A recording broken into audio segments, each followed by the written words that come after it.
GIZ is working on behalf of the German government, and because the donors are spending quite a lot of money on climate change adaptation as well as on mitigation, what they're looking for is evidence that, for example, for adaptation projects, they actually deliver adaptation results, so that you can answer the question whether people have actually become less vulnerable.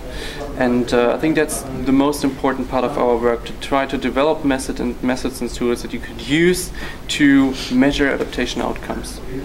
And how difficult is it for governments to balance those kind of political imperatives that they need to show their domestic electorates that, you know, we're succeeding here, and also on the ground, which perhaps some of these projects, it might not be so clear how successful they've been. Yeah, Switzerland has just launched or conducted a large investigation into the effectiveness of their climate change support, and it was indeed very difficult to break down the technical details to Parliament and explain to them why it's so difficult to measure results of adaptation or mitigation. So yeah, that's definitely a challenging part to translate this into, because climate change adaptation and mitigation defies simple metrics like number of people that benefit. This doesn't tell you anything about the effectiveness. So that's indeed a challenge, and there are very few countries that have systematically evaluated their portfolios, and Switzerland has done a pioneering job in this, and they just released a report last month and presented it to Parliament.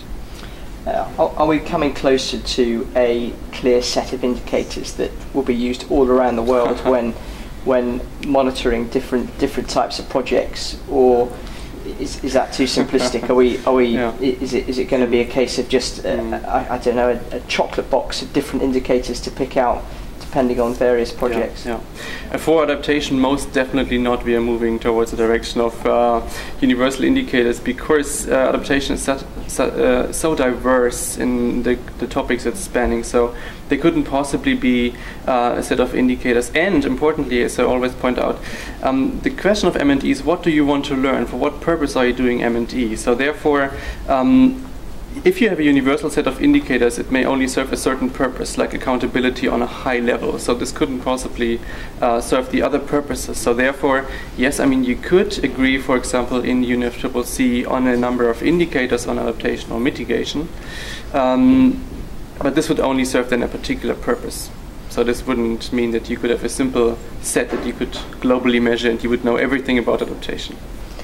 Just a final point, I thought what Andrew Steer, the head of the WRI, said earlier on was interesting when he was talking about the types of projects he thought were successful.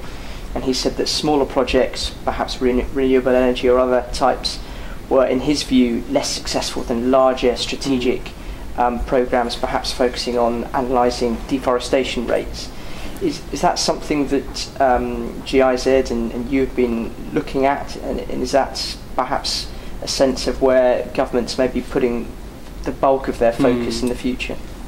I'm very much in favor of a more programmatic approach, less having single projects that end after 3 years, and the question is what is the sustainability of the project. So I would very much like to see our governments and also international organizations working more in this direction.